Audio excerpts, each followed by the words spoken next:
David, I hope you're well and I hope your October break has been going great. I'm gonna get right to it. I chose mind map for my vocab words because it's an easy way for me to see the layout of what I want to do with the words. So, my first word is countenance. I got it from the Diction Voice Lessons, and that's the context that I saw it in.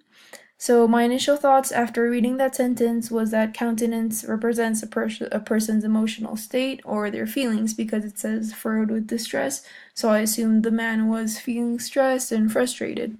So, then I looked at the denotation from Merriam Webster, and it is a person's face or facial expression, the face as indication of emotion, mood, or character.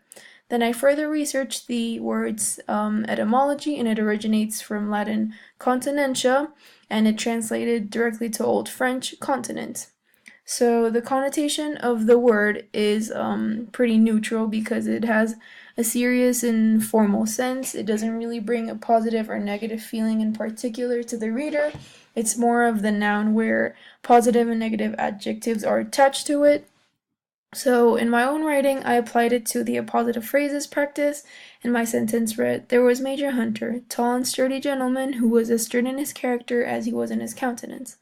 So, in order for me to understand other examples of the word, I researched other texts that it is used in, and it says his white countenance was rendered eerie by the redness of the sagging lids below his eyes. So it helped me understand that countenance isn't a person's emotional state, but rather their facial expression. So my second word is dysentery. I found it on dumpster diving, and this is the sentence that I found it in. So my initial thoughts after reading that was that dysentery is a disease or an infection that a person obtains from consuming rotten foods, because that's what the author did in his experience. But then I read the denotation from Merriam Webster, and it says a disease characterized by severe diarrhea with passage of mucus and blood, and usually caused by infection. So um, I was pretty close, I think. The etymology of the word originates from Greek, prefix "does" and suffix "intera", and it went from dysenteria to Old French dysentery, and it became Late Middle English dysentery. So the connotation of the word is very negative because its initial part is a prefix that means bad, and it's used in other words such as dysfunctional and dystopia, which all represent something defective and negative. In my own writing, I didn't really apply it to any words in my notebook because it's a very scientific and medical term, but if I were to apply it to a sentence, I would do something like, everyone on camp seemed to get infected on purpose. The cycle of botulism, E. coli, and hepatitis E seemed to be the buffet everyone wanted a taste of. However, the most palatable item there seemed to be dysentery. So in the other text that I researched, it says that it says the same thing, that dysentery is an infection. It's a foodborne illness that is passed on through consumption of foods and liquids. And since it was used in a historical context, it helped me understand that even better. My third word is polemical. I got it from the Language of Composition document, and this was the context that I found it on.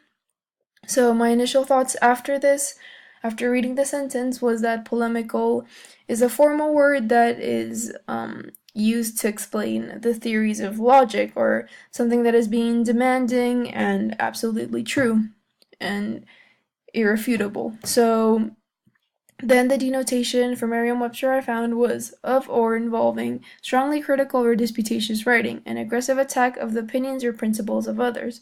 So the etymology of the word is directly from Greek polemikos and polemos, and it translated to Middle French polemique. I don't know if that's how you say it. Those are the definitions of the words. So the connotation of polemical is a very negative one because it conveys a feeling of criticism towards certain concepts, and it gives the reader the feeling that they're being opposed or categorized within their ideas. So in my own writing, I used it on Tone Lesson 10, on the sentence, Luce's attitude towards the American press can be described as resentful, hostile, and polemical. She decides to lay part of the blame of the flawed American society on the actions and influence of the press. So in the other text that I researched from this article of The Independent, it says that From a letter to a noble lord, from one of the most famous passages in all polemical writing in English. So this helped me understand that polemical is a way that it's a critical and disputatious form to criticize writing and the principle and opinions of other people. So those were that was the example of my 3 vocab words. I'm doing the same thing for all of the other ones I found, and thank you for watching. I hope you enjoyed it.